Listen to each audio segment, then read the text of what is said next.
کیا ہے میں نے. اور یہی نہیں، مال و دولت تو بات کی بات ہے، اس کے پہلے کہ انفسہم، آپ کو خرید لیا. جو دھن رکھنے والا ویکتی دھنمان آدمی ہے، اہل ثروت ہے، صاحب ثروت ہے، دولت ویڈیو بنایا ہم ہمیں تھا بٹھے تو ویکتی کو خرید لیا اللہ تعالیٰ نے کہ میں آپ کو بھی خرید رہا ہوں اور آپ کی دولت کو بھی لے رہا ہوں. اس کے بدلے کون سی چیز دے دی اللہ تعالیٰ نے؟ وہ کون سی قیمتی چیز ہے؟ وہ قیمتی چیز کیا ہے؟ وہ جنت ہے. جنت چھپی ہوئی ہے، پردوں سے چھپی ہوئی ہے. جنت ایسے دیکھنے کی چیز نہیں ہے جیسے ہمیں اور آپ دیکھ رہے ہیں، ہم آپ کو دیکھ رہے ہیں، آپ ہمیں دیکھ رہے ہیں. جنت ایسی چیز نہیں ہے، وہ چھپی ہوئی ہے اور اس کے اندر آرام، آشائش، راحت، استراحت، سکون، اطمینان حد سے زیادہ ہے.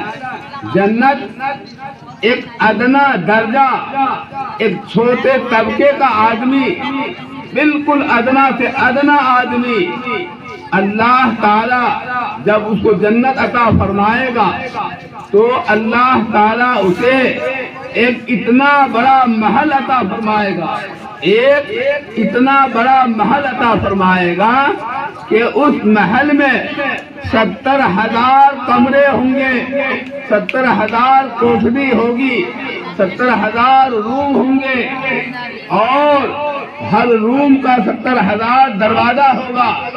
جس دروازے سے جانا چاہے، اور اس میں آرام راحت کے سامان جو انسان سوچ نہیں سکتا، انسان کی آنکھوں نے نہیں دیکھا، انسان نے اس کی لذت کو احساس نہیں کیا اور اس کو محسوس نہیں کیا اور کبھی تصور میں نہیں لایا ہوگا. تو جنت میں کیا انتظام ہے. اللہ تعالیٰ جنت کے بدلے آپ کو، آپ کی دولت کو، آپ کی سمپتی کو خریدا ہے. دوستوں اور بھائیوں، یہاں قابل غور ہے یہ بات کہ جس مقصد کے لیے ہم لوگ یہاں بیٹھے ہوئے ہیں، کس غرض سے یہاں آئے ہیں، یہ کس نام سے جلسہ رکھا گیا ہے. یہ آج مدرسے میں ہم لوگ یہاں تشریف فرما ہیں، جلوہ افروز ہیں اور یہ آواز بہت دور تک جا رہی ہے. ہماری بہن بیٹیاں، ہماری مائیں غور سے سن رہی ہیں اور کتنے بے توجہی کے ساتھ ماں بہنیں اپنے کام میں مشغول ہیں. دوستوں اور بھائیوں، میں ان ماں بہنوں سے درخواست کروں گا کہ آپ غور سے سنیں اور آپ عمل کریں، اور آپ کی کامیابی اسی میں ہے کہ آپ غور سے سنیں. ہمارے بھائی جو ادھر ادھر گھوم رہے ہیں اور ان کی آوازیں، یعنی کان ان کی آواز جاتی ہے مگر بات پلے نہیں پڑتی کہ مخاطب کون ہے اور کون کیا کہہ رہا ہے، وہ توجہ نہیں دے رہے ہیں. اس لیے میں گزارش کروں گا کہ ہمارے حضرات جو بھی ہیں آس پاس میں کھڑے سن رہے ہیں، دیکھ رہے ہیں، وہ یہاں آئے، اسٹیج پر آئے، سامنے بیٹھیں اور کچھ لے کر کے جائیں. دوستوں اور بھائیوں، میں نے قرآن کریم کی بھی آیت پیش کی تھی ہے، انما یخشی اللہ من عبادہ العلماء. جی یہ سورت نمبر 35 ہے یہ، اور اس میں 3 رکوع ہے، 970 الفاظ ہیں اور 1421 اس کے اندر میں حروف ہیں. آیت نمبر میں نے آپ کے سامنے سورت نمبر 22 اور آیت نمبر 28 انما یخشی اللہ من عبادہ العلماء یہ پیش کیا ہے کہ دوستو ان باتوں کو سننے کے لیے، اللہ کے حکام کو سننے کے لیے، اللہ کے حکام کو سن کر کے اس پر عمل کرنے والا، خوف زدہ ہونے والا، خوف کی وجہ سے کانپنے والا، اللہ کی معرفت حاصل کرنے والا، اللہ کی وحدانیت کو ڈوبنے والا، اللہ کی توحید میں غرق ہونے والا، اللہ کے راستے میں سلوکے کو اختیار کرنے والا اور اللہ تعالیٰ کے ہر طرح مطلب کی دین کو سمجھنے والا اور خوف خدا رکھنے والا اگر ہے تو علماء کرام ہیں. ان کی بڑی فضیلتیں آئی ہیں. جو بچہ مدرسے میں پڑھنے کے لیے جاتا ہے، مدرسے میں داخلہ لیتا ہے، مدرسے میں پڑھتا ہے، الف سے اللہ پڑھتا ہے، با سے بسم اللہ پڑھتا ہے، تا سے توبہ پڑھتا ہے، سا سے ثابت قلم پڑھتا ہے، جن سے جہاد کرتا ہے۔ تو دوستو اور بھائیوں، جو بچہ عربی حروف پڑھنے کے لیے جاتے ہیں، یعنی قاعدہ بغدادی اور اما پارا اور قرآن شریف پڑھنے کے لیے جاتے ہیں، ایسے بچوں کو بھٹکانے کے لیے شیطان بھرپور کوشش کرتا ہے۔ اسکول کے بچوں کو شیطان بھٹکاتا نہیں ہے، وہ تو مدرسے کے بچوں کو بھٹکاتا ہے تاکہ یہ دین متین کا عالم نہ ہو جائے، یہ دین کا قابل نہ ہو جائے، یہ شخص ہادی نہ بن جائے، قوم کا رہبر نہ بن جائے۔ نہ جانے ان کے ذریعے سے ہزاروں انسان راہ راست پر آ جائے گا، ہزاروں انسان فرما بردار ہو جائے گا، ہزاروں انسان گناہوں سے بچنے والا بن جائے گا، ہزاروں جہنمی لاکھوں جہنمی ان کی باتوں کو عمل کر کے اور یہ جنتی بن جائے گا۔ لہذا شیطان جو ہے وہ کوشش کرتا ہے کہ مدرسہ پڑھنے والا بچہ مدرسہ میں نہ پڑھے، انہیں پھسلا کر ماں کا بہانہ دے کر انہیں کہا جاتا ہے کہ مدرسے میں نہ پڑھو اور گھر جاؤ، گھر میں تمہاری ماں جا رہی ہے۔ ہلو، ہم ذمہ دار لوگوں سے کہنا چاہتے ہیں کہ لیڈیز سب کا زیادہ بھیڑ لگ گیا ہے، آپ لوگ دو ذمہ دار اس بغل میں جا کر کے رہیے، کوئی بچہ کا چھیڑ چھاڑ نہ کرے۔ دوسرے بات کیا، وہ لڑکا سب جو بدمعاشی کرتا ہے اس پر دھیان رکھیے آپ لوگ۔ ذمہ داری ہوتا ہے، ہم تمام دوڑتے ہیں، ہم کو سب کی کا نظر ہے۔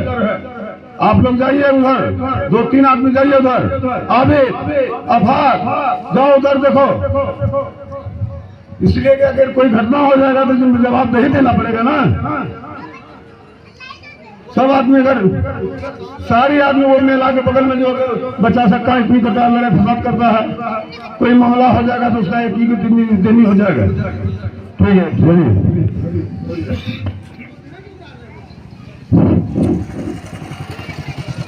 دوستو اور بھائیوں، میں یہ کہہ رہا تھا کہ مدارس کے بچے جو دینی تعلیم حاصل کرنے کے لیے، آخرت کی تعلیم حاصل کرنے کے لیے مدرسے جاتے ہیں، تو شیطان اس کو بھٹکانے کے لیے، اس کو راہ سے بے راہ کرنے کے لیے، علوم شرعیہ حاصل کرنے سے گریز کرنے کے لیے ہزارہا کوشش کرتے ہیں۔ اس لیے آج یہ پروگرام مدرسے میں رکھا گیا ہے۔ مدرسے میں بھی ہمیں ضرورت ہے، یہاں اساتذہ کی ضرورت ہے، طلبہ کے آنے کی ضرورت ہے، اور مزید ان استادوں کے لیے تنخواہ کی ضرورت ہے، اور مسجد میں ہمارے برآمدہ میں جہاں لینٹر ہونا ہے، ڈھلائی ہونی ہے، آج پیلر کھڑا ہے اور نہ جانے کتنے مہینے گزر چکے مگر اس پر ڈھلائی نہ ہو چکی، لینٹر نہیں ہو سکا۔ بہت ہی صدمے کی بات ہے کہ اس اتنے بڑے محلے میں صاحب ثروت والے، دولت والے ہوتے ہوئے الحمدللہ آج یہ چاہتا تو کب نہ کب مطلب جو ہے کہ لینٹر ڈال لیا ہوتا، ڈھلائی ہو گئی ہوتی، صاحبہ بن گیا ہوتا، اور وہاں صفحے بچھا دیتا اور نمازی اس میں نماز پڑھتے اور چاروں طرف سے گھیر دیا جاتا اور مسجد کی زینت بڑھ جاتی اور نمازی نماز پڑھتے، وضو کرتے، آرام سے بیٹھتے، ماہ رمضان میں افطار کرتے، جارے کے موسم میں وہاں بیٹھتے اور خود دینی باتیں کرتے اور اندر میں بھی جاتے، مگر ہائے افسوس کہ کتنا دن گزر گیا، مہینے گزر گئے کہ آج اس برآمدہ کا لینٹر نہیں پڑا ہے۔ یہ مسلمان سوئے ہوئے ہیں، آپ دوسروں کے بھروسے پہ نہ رہیں، اپنے بلبوتے پہ رہیں، اپنے محلے میں، اپنے وارڈ میں یہ جامع مسجد ہے، جامع مسجد کی ذمہ داری ہمارے آپ کے اوپر ہے، ہمیں ان کی خدمت کریں گے، ہمیں ان کا خیال رکھیں گے، ہمیں ان کی تعمیر میں حصہ لیں گے، ہم ان کی کمی کو دیکھیں گے، ہمیں اس میں نماز پڑھیں گے۔ آنے والے حضرات کوئی مہمان اگر آتا ہے نماز پڑھتا ہے وہ تو چند منٹوں کا مہمان ہے، مگر پرماننٹ نمازی تو ہم لوگ ہیں، فکر تو ہمیں ہونی چاہیے۔ آج آج کیا ہو گیا مسلمان کو؟ وہ مسجد میں نماز پڑھنے نہیں آتے۔ اے مسلمانوں کیا جواب دو گے روز محشر میں؟ اور مرو گے اس سے پہلے اب پتہ بھی ہے آپ کو کہ مرنے سے پہلے کیسی کیسی کلفتیں برداشت کرنی ہوں گی اور کتنے مسائل جھیلنے ہوں گے۔ اس سے پہلے دنیا میں تم ڈاکٹروں کے پاس جاؤ گے، نہ جانے کتنے ہزار روپے کی دوائیاں آئیں گی، علاج و معالجہ ہوگا، پھر اس کے بعد انت میں یہ ہوگا کہ پھر آپ چلے جائیں گے، زمین کو چھوڑ دیں گے۔ زمین کے سینے پہ چلنے والا وہ زمین کے نیچے جا رہے ہیں۔ تو اس لیے دوستوں اور بھائیوں میں آپ سے درخواست کروں گا، جو مسجد آپ کے سامنے جامع مسجد ہے اس میں نمازی بالکل کم ہے، اس وجہ سے توجہ نہیں ہے اور مسجد کے لینٹر میں کمی ہے اور مدتیں گزر گئی، مہینے گزر گئے، لینٹر نہیں پڑا۔ بہت دکھ کی بات ہے، یہ دکھ سب کے ساتھ ہے۔ اس کا جواب بھی آپ کے سر پر ہے اور آپ ہم نہیں کریں گے تو کون کرے گا؟ دے دو، دلا دو، بتا دو، یہ سخاوت کی نشانی ہے۔ نہ دے، نہ دلاوے، نہ بتائے، یہ شقاوت بدبختی کی نشانی ہے۔ دلانے والا، دینے والا، بتانے والا سخی ہے اور اللہ تعالیٰ سخی کو پہلے جنت میں داخل فرمائیں گے۔ اور اس کی مذمت میں کہا یعنی جو بخیل ہے، کنجوس ہے، نہ دیتا ہے، نہ دلاتا ہے، نہ بتاتا ہے، اس کی مذمت میں اللہ تعالیٰ نے کہا لا يدخل الجنت بخیل، جنت میں بخیل نہیں جائے گا۔ اور اللہ تعالیٰ نے یہ بھی کہا الذی جمع مالا وعددہ، جو آدمی مال جمع کرتا ہے، گن کے رکھتا ہے، پھر دوبارہ سنبھالتا ہے کہ دیکھو پیٹی میں تو گڈی لاؤ تو کتنا پیسہ اس میں، پھر گن کر کے رکھ دیا، تسلی ہو گئی۔ اپنی ضرورت کے لیے نہ جانے لوگ کیا کیا حربہ کر کے مال و دولت جمع کر رہے ہیں، کسی کا گھوٹالا، کسی کی بےایمانی، کسی کی چوری، کہیں کی کچھ، اس طریقے سے کر کے مال جمع کر رہے ہیں۔ الذی جمع مال جمع کیا، وعددہ گنتا ہے، اس کی مذمت آئی۔ اس لیے دوستوں اور بھائیوں جو دولت دے اللہ تعالیٰ، اللہ نے جو دیا ہے وہ خرچ کرنے کے لیے دیا ہے، جمع کرنے کے لیے نہیں دیا۔ مان کے چلو آج اللہ تعالیٰ نے دیا اور ہم کو خرچ کر دیں گے، ظاہر سی بات اللہ تعالیٰ تو ایسا تو نہیں ہے تو آئندہ نہیں دیں گے۔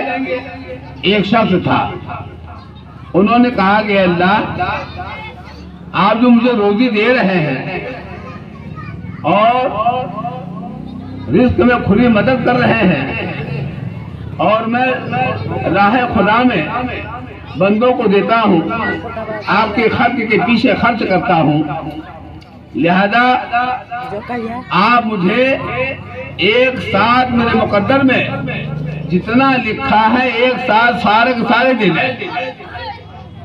تو اللہ تعالیٰ نے دعا سن لی اور ان کے مقدر میں جتنی دولت لکھی تھی، جتنا پیسہ لکھا تھا، اللہ تعالیٰ نے ایک ساتھ بندے مکمل اس کو دے دیا، عطا کر دیا۔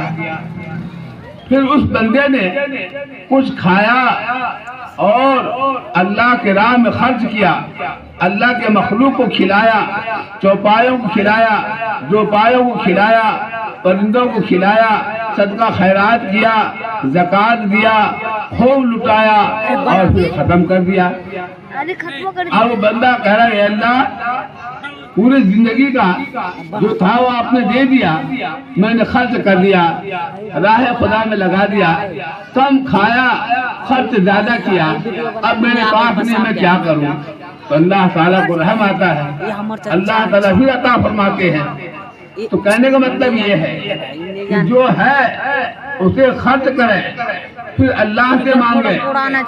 آپ کی وسعت کے مطابق اگر آپ 50 روپے دینے کے قابل ہیں تو 50 دیں، 100 کے قابل ہیں تو 100 دیں، 50 نہ دیں، 1000 کے قابل ہیں تو 1000 مسجد میں دیں تاکہ مسجد کا کام چلے، 500 والا 500 دیں, 5000 والا 5000 دیں. اپنے وسعت کے مطابق, اپنے اوقات کے مطابق مسجد کی کھلی مدد فرمائیں. آپ نہ کھا کر کے فاقہ کشی کر لیں. خدا کو پسند ہے یہ فاقہ کشی کے میرے گھر کے لیے انہوں نے دان کیا ہے, میرے راستے میں قربان کیا ہے. اللہ تعالیٰ سورہ مزمل میں پارہ 29 میں فرمایا اقرض اللہ قرضا حسنا, کہ اللہ کو قرض دو. بھائی آپ کے اوپر زکوٰۃ ہے, آپ نے زکوٰۃ ادا کر دیا, آپ کے اوپر جو صدقہ ہے صدقہ ادا کر دیا, آپ پر جو بھی چیزیں ہیں عائد ہیں, رمضان کے فطرہ وہ عائد ہے وہ ادا کر دیا, مال کی زکوٰۃ نکال دیا, صدقہ خیرات کر دیا. اب آپ کے پاس دینے کے لیے نہیں ہے, یعنی اپنا تو ہے مگر راہ خدا میں جو دینا تھا وہ حق ادا کر دیا, میں نے دے دیا, اب میرے پاس نہیں ہے. 10,000 کا کتنا بنتا ہے؟